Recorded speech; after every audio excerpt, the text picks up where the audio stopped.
Yes, the early indication was that playgrounds would have been closed, but we are pleased. I'm pleased as a parks director. I am pleased that the playgrounds will remain open. Um, I guess the state must have reviewed the guidelines and, considered a lot of feedback that they must have gotten and have decided that it is okay to keep the playgrounds open. I'm no expert in the science of it all, but based on everything that I've read, the understanding at this time is that it's a very minimal risk, for the playgrounds, which are outdoors, out in the sun, to remain open. We are posting signage to educate folks on how to use these areas responsibly. And it's the basics that we've been hearing throughout the time of this pandemic. The 3 W's, as I call it. You have to wear your mask, wash your hands, and watch your distance.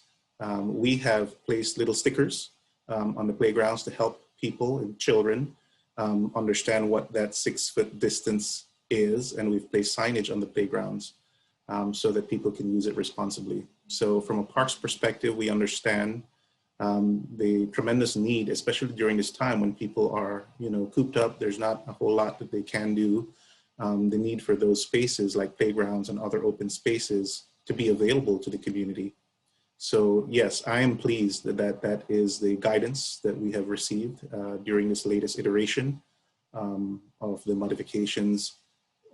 Playgrounds are open and available, and we just ask that the community uses them responsibly.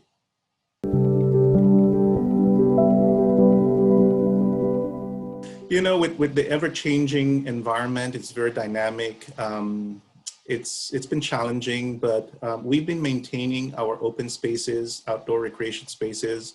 The maintenance workers are considered essential workers. We've provided them with all of their PPEs, their protective equipment that they need. They're provided with masks, disinfectants, what have you, to carry out their service to the community. And staff morale it's been challenging, but I think staff has been up to the task to keep things available to the public as much as possible.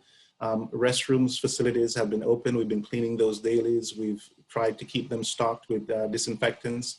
It's been difficult, we're having to monitor that very closely. But for the most part, we understand the need within the community to have these amenities available. So we're trying our best to make sure that they are available and open to the public. We understand there's been a lot of, especially among youth, the need for them to play sports, interact with each other. That has been the most challenge, I think. We've tried to educate the community as much as possible and encourage, responsible use. Earlier on, we were able to issue conditioning permits, and we've even permitted some gyms that had to move their activities outdoors to be able to do, get a waiver from the county and put together a plan as to how they're going to do that with social distancing in place. And we've facilitated that, because it's been important.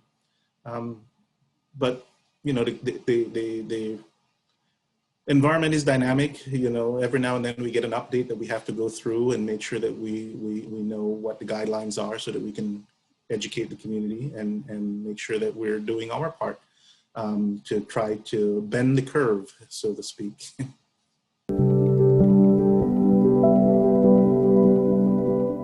Pretty much everything that's outdoors are open. So the outdoor spaces are picnic shelters. The courts are still open.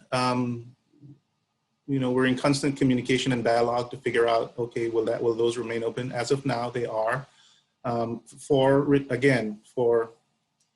have to use them responsibly. They're not open for games.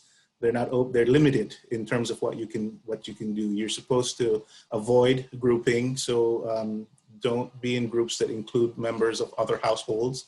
But you can go to a basketball court and shoot some hoops, but you shouldn't be engaged in contact sports at this time. So it's limited, and we're going to, the signage is posted to try to encourage people to use them responsibly. But the outdoor areas, pretty much remain open. Those are important. What's closed for us are our community centers and our senior center. We have several community centers throughout the community. Those are closed to the public. There are limited childcare programming happening inside that have an exception. There is an exception for childcare, and we're operating on a limited basis with lots of modifications for safety, by registration only. Though there's very limited programming happening inside of those community centers. Those remain closed to the public. And unfortunately, we cannot permit any events that encourage group gathering and those kinds of things. So there are some things that are either closed or limited.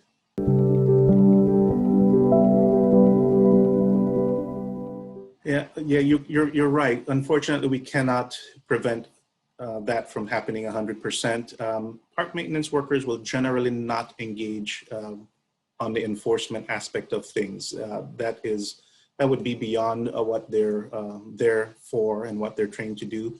We do have park rangers that are throughout the city, and if we do get a complaint, generally we'll get a phone call or we'll get a notification that, hey, there's a large group activity happening somewhere.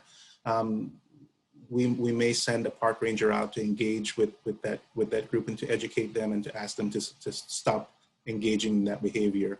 We're trying as much as possible to approach things from that point of view, where we're patient with the community, but we will respond to calls that we get if there are significant infractions and group activities happening that are against the not in compliance with the public health order.